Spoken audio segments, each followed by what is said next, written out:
ขนาดนี้เลยเหรอเนี่ย Mahigit 40 estudyante at guro ang sakay ng bus na yan nang bigla itong magliyab sa Bangkok, Thailand. Nasa field trip ang mga biktima nang mauwi ito sa trahedya. Hindi bababa sa 23 bangkay ang na-recover. Isinugod naman sa ospital ang hindi bababa sa 16 na sugatan. Iniimbestigahan pa ang sanhi ng insidente. Natakpan na makapal na usok ang kalangitan sa bahaging yan ng Georgia sa Amerika. Mula ang usok sa isang chemical plant na nasunog ng masirang isa sa mga sprinkler head sa planta.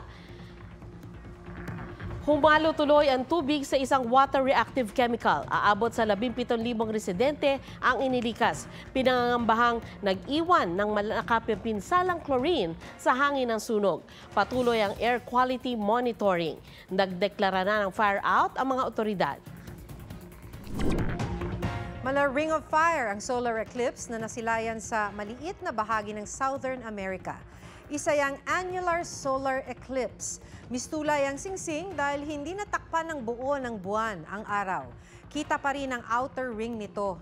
Ilang minuto lang yang nagtagal at tanging mga taga-Easter Island sa Chile at ilang taga-Argentina ang nakakita. Sunod-sunod na pagsabog ay yumanig malapit sa main airport ng Beirut sa Lebanon. Ilang minuto lang yan matapos lumapag ang isang flight mula Dubai. Ayon sa Lebanese Security Force, 3 Hezbollah-linked rescue workers sa Beirut ang tinamaan sa mga bagong airstrikes ng Israel. Halos 2,000 na ang nasawi sa Lebanon dahil sa hidwaan ng Israel at grupong Hezbollah sa nakalipas na 2 linggo. 3, 2, 1. Sa tulong ng booster, nakarating sa kalawakan ng Starship rocket ng SpaceX. Kalauna ay humiwalay ang booster nito, pero di tulad ng ibang booster na inihuhulog lang, dahan-dahang bumaba ang super heavy booster hanggang sa saluhin ito ng higanting metal arms ng launch pad. Unang beses siyang nagawa sa kasaysayan ng pag-launch ng mga rocket sa kalawakan. Muntik tamaan ng tumalsik na fuel tank ang kumuha ng videong yan ng pagsabog ng fuel station sa Chechnya. 4 ang nasawi sa pagsabog, kabilang ang 2 bata. 5 ang nasugatan. Aksidenteng naglanding sa mga nanonood ng air show ang nakaparachute na tauhan ng US Navy sa California sa Amerika. May nasaktang mag-ina. Sa Korean Peninsula naman, pinasabog ng North Korea ang ilang bahagi ng mga kalsada at riles na nagkokonekta sa North at South Korea. Bahagi yan ng pagsusulong ng North Korea sa two-state system. Kinundina ng Unification Ministry ng South Korea ang pagpapasabog na anilay paglabag sa mga napagkasunduan. Pauwi na ang babaeng yan sa India nang biglang bumagsak sa kanya ang isang tangke ng tubig. Napalabas ng bahay ang isang residente matapos marinig ang pagbagsak. Saktong lumusot ang ulo ng babae sa butas ng tangke. Wala siyang tinamong sugat. Ayon sa isang residente, aksidenteng nahulog mula sa teres ng gusali ang tangke na itatapon na sana. Mahigit 100 ang nasawi sa pagsabog ng oil tanker sa Nigeria. May report si Ivan Mayrina. Nagliliyab ang ilang bahagi ng kalsada sa Jigawa State sa northern Nigeria. Ayon sa pulisya, isang oil tanker tumumba matapos mawala ng kontrol ang driver. Tumapon ng karga nitong langis na pinagkukuhan ng mga residente. Doon na sumabog ang oil tanker. Mahigit 150 na ang nasawi. Sa Argentina, lalaki naglalakad habang abala sa pagsa-cellphone. Muntik mahagip ng tren. Buti na lang, nakaatras siya kaya hindi nasalpok.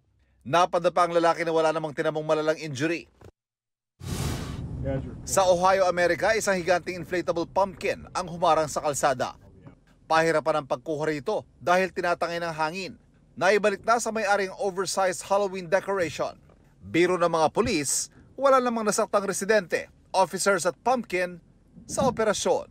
Ivan Mayrina nagbabalita para sa GMA Integrated News. X-ray image yan ng diamond wedding ring na nalunok ng isang babaeng nagbabakasyon sa Thailand. Kwento ng film na si Dana McMichael, tinanggal niya ang kanyang singsing saka uminom ng vitamins. Nabulunan daw siya. Saka lamang niya napansing wala na ang kanyang singsing. Nailabas naman ang singsing matapos siyang painumin ng magnesium pills. Naisuot niya na rin ulit ang singsing. Lumiliko ang puting sasakyan na yan nang salpukin ng humaharurot na motorsiklo sa India. Nagliyab ang motorsiklo sa lakas ng pagkakabangga. Sinaklolohan ang dalawang sakay nito pero binawian din sila ng buhay. Ayon sa mga ulat, nakikipagkarera ang motorsiklo sa isa pang motorsiklo. Sa gitna ng rumaragas ang baha na yan sa Spain, pahirapan ang pag-rescue sa mga natrap na driver sa loob ng sasakyan. Matagumpay naman silang nailigtas gamit ang helicopter. Ang tila simula ng fireworks display sa isang pista sa India nauwi sa pagsabog sa isang bahagi ng templo. Base sa investigasyon, nagmula ang pagsabog sa isang bahagi ng templo kung saan nakaimbak ang mga paputok. Kapag alamang walang permit ang pamunuan ng templo para sa fireworks display. Mahigit 150 ang nasugatan. Nagpapagaling na sila sa ospital. Hinanod ng baha ang mga kotseng ito sa Valencia, Spain. Marami ang naipon at nagpatong-patong. Kabi-kabila ang pinsala ng matinding ulan sa eastern Spain mula noong Martes. Di bababa sa 62 ang nasawi sa pagbahang pinakamapaminsala sa loob ng 3 dekada. Sa Taiwan ngayon nananalasa ang bagyong Kongray o Leon dito sa Pilipinas. Humina man bilang typhoon, nagpabaha ito sa maraming lugar. May mga tumirik na sasakyan. Ang iba naman, nabagsakan ng mga puno.